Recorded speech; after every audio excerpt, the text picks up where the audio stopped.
Saudara-saudari yang dikasihi Tuhan, saya bertemu seorang teman lama sesudah lebih dari 20 tahun tidak bertemu. Ia seorang profesional yang sibuk dengan banyak kegiatan, maka satu-satunya waktu untuk bisa bertemu denganku adalah hari Minggu. Namun saya mengatakan, kalau hari Minggu justru saya sibuk, karena ada perayaan Ekaristi pagi dan sore hari. Ketika akhirnya bertemu dengannya malam hari sesudah pelayanan, kami menikmati waktu kebersamaan yang langka, walaupun waktunya pendek. Namun di sela percakapan, sempat tercetus satu kalimat yang membuatku terkejut. Sayang sekali ya, ketika di akhir pekan orang-orang menikmati waktu senggang untuk urusan pribadi dan keluarga, dirimu justru bekerja. Saya menangkap nada sinis di dalamnya, tetapi supaya tidak mengganggu pertemuan, saya anggap saja sebagai candaan. Namun sesudah berpisah, ucapannya itu masih kurenungkan. Apakah tugasku di hari Minggu itu sebuah pekerjaan? Sesudah memikirkannya dan merefleksikan kembali kilas perjalanan imamatku selama lebih dari 20 tahun, saya sampai pada kesimpulan bahwa selama ini saya tidak pernah menganggap tugas pelayanan di hari Minggu sebagai sebuah pekerjaan. Itu adalah konsekuensi logis dari hakikat imamatku. Pelayanan bagi umat beriman di akhir pekan merupakan kewajiban yang melekat pada imamatku. Saya bersyukur tidak sampai menyangga ucapannya dalam pertemuan tadi, karena itu tidak sejalan dengan penghayatanku selama ini. Tentu saja setiap pilihan hidup selalu membawa konsekuensi tersendiri. Saya tak bisa menganggap kewajiban mengasuh anak di akhir pekan adalah pekerjaan yang melelahkan, karena itu adalah bagian dari hakikat hidup perkawinan dan konsekuensi menjadi ayah dan ibu. Ada tugas dan pekerjaan yang kita lakukan dan memperoleh imbalan. Hal-hal lain kita lakukan karena itu bagian dari hakikat hidup kita. Ketika pilihan hidup itu dibuat dengan kesadaran penuh, konsekuensi yang ditanggung itu dihadapi dengan penuh kasih. Bagi saya, itu adalah kasih yang berkorban. Dalam episode ke-105 ini, kita hendak mendalami tokoh utama iman kita yang mengajarkan makna kasih yang berkorban tersebut. Kita tentu ingat ucapan Yesus yang terkenal, "Anak manusia datang bukan untuk dilayani, melainkan untuk melayani dan untuk memberikan nyawanya menjadi tebusan bagi banyak orang." Kerelaan memberi nyawa ini hanya berarti kalau dilakukan atas dasar satu nilai agung, yakni kasih sejati. Maka Yesus pun berkata, "Tidak ada kasih yang lebih besar daripada kasih seorang yang memberikan nyawanya untuk sahabat-sahabatnya." Dengan ucapannya itu, Yesus mengajarkan umat beriman bahwa kasih sejati itu berarti kasih yang melupakan diri dan memberi prioritas pada orang yang dikasihi. Kebahagiaan sejati terletak dalam melihat sukacita yang bersemi dalam hidup orang yang dikasihi tersebut. Bagi kita, korban diri Yesus Kristus itu bukan sebatas pada periode semasa hidup sebagai manusia di Israel. Korban diri Yesus Kristus itu terus berjalan sepanjang masa hingga menyentuh hidup umat manusia hari ini.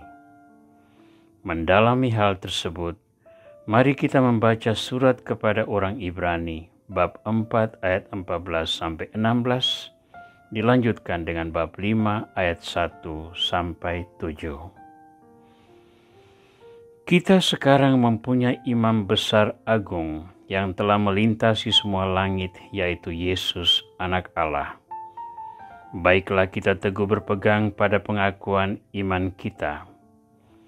Sebab imam besar yang kita punya bukanlah imam besar yang tidak dapat turut merasakan kelemahan-kelemahan kita. Sebaliknya sama dengan kita, ia telah dicobai, hanya tidak berbuat dosa. Sebab itu, marilah kita dengan penuh keberanian menghampiri takhta kasih karunia, supaya kita menerima rahmat dan menemukan kasih karunia untuk mendapat pertolongan kita pada waktunya. Sebab setiap imam besar yang dipilih dari antara manusia ditetapkan bagi manusia dalam hubungan mereka dengan Allah, supaya ia mempersembahkan persembahan dan korban karena dosa. Ia harus dapat mengerti orang-orang yang jahil dan orang-orang yang sesat, karena ia sendiri penuh dengan kelemahan yang mengharuskannya untuk mempersembahkan korban karena dosa, bukan saja bagi umat, tetapi juga bagi dirinya sendiri. Dan tidak seorang pun mengambil kehormatan itu bagi dirinya sendiri, tetapi dipanggil untuk itu oleh Allah, seperti yang telah terjadi pada Harun. Demikian pula Kristus tidak memuliakan dirinya sendiri dengan menjadi imam besar, tetapi dimuliakan oleh Dia yang berfirman kepadanya, "Anakku engkau telah kuperanakan pada hari ini." Sebagaimana firman-Nya dalam satu nas lain, "Engkau adalah imam untuk selama-lamanya menurut peraturan Melkisedek." Dalam hidupnya sebagai manusia, ia telah mempersembahkan doa dan permohonan dengan ratap tangis dan keluhan kepada Dia yang sanggup menyelamatkannya dari maut, dan karena kesalehannya ia telah didengarkan. Saudara, jabatan Imam Agung sangatlah prestisius di kalangan orang Yahudi di zaman Yesus. Seorang Imam Agung praktis menjadi jantung kehidupan sosial, politik, dan keagamaan orang Israel. Dengan contoh itu, penulis surat Ibrani menampilkan gambar diri Yesus sebagai Imam Agung. Namun kontras dengan privilese yang dinikmati seorang Imam Agung Yerusalem, Yesus sebagai Imam Agung Perjanjian Baru itu turut menderita bersama dengan umat yang dilayaninya dan mempersembahkan kurban dirinya sendiri satu kali dan berlaku untuk selama-lamanya.